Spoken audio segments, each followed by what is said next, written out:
শরীফ ওসমান হাদি হত্যার খুনের বিচার এই বাংলার মাটিতে হতেই হবে।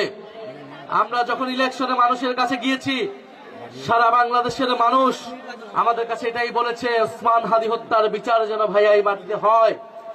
ওসমান হাদি হত্যার হত্যাকারীদেরকে ভারতের মাটিতে খুঁজে পাওয়া গিয়েছে, আমরা শুনেছি। আমরা দাবি জানাবো অবিলম্বে বাংলাদেশের মাটিতে তাদেরকে এনে বিচার কার্যকর করা হয় এবং এই বিচার যাতে সত্যিকার অর্থে ন্যায় বিচার হয়। কারণ যারা শুধু গুলি করেছে তারাই হত্যাকারী নয়, এই হত্যাকাণ্ডের পিছনে জড়িত ছিল ডিপ স্টেট, এই হত্যাকাণ্ডের পিছনে জড়িত ছিল দেশি বিদেশি নানা ষড়যন্ত্র।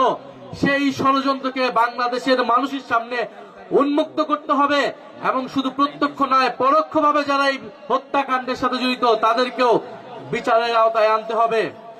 দ্বিতীয়ত, আমরা দেখেছি ফ্যামিলি কার্ড উদ্বোধন করা হয়েছে। আমরা ইলেকশনের আগেও বলেছিলাম ফ্যামিলি কার্ড তারা উদ্বোধন করেছে, তাদের ইস্তিহার অনুযায়ী তাদেরকে সাধুবাদ। কিন্তু আমরা পাশাপাশি এও বলেছিলাম যদি দুর্নীতি বন্ধ না হয়, যদি চাঁদাবাজি বন্ধ না হয়, যদি দখলদারিত্ব বন্ধ না হয়, যদি ঋণ খেলাপিদেরকে সংসদে এবং সরকারে ঠাঁই দেওয়া হয়, এ সকল ফ্যামিলি কার্ড কেবল হচ্ছে চোখ ধাঁধানো একটা কর্মসূচি, কেবল এটা বাংলাদেশের অর্থনীতির কোনো পরিবর্তন করতে পারবে না।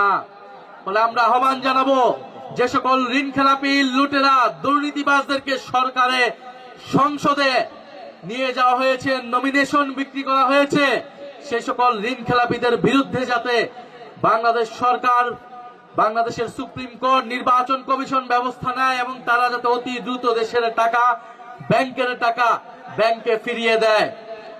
প্রিয় রাজশাহীবাসী, 12ই মার্চের জন্য আমরা সবাই অপেক্ষা করছি।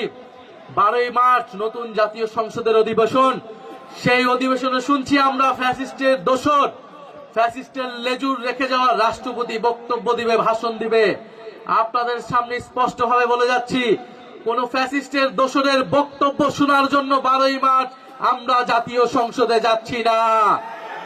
আমরা জাতীয় সংসদে যাচ্ছি বাংলাদেশের মানুষ এই ইলেকশনে গণভোটে হ্যাঁ এর পক্ষে ভোট দিয়েছে, সেই হ্যাঁ এর পক্ষে সংস্কারের পক্ষকে বাস্তবায়ন করার জন্য, সেই সংস্কার বাস্তবায়নের জন্য আমরা 12ই মার্চ আমরা জাতীয় সংসদে যাচ্ছি।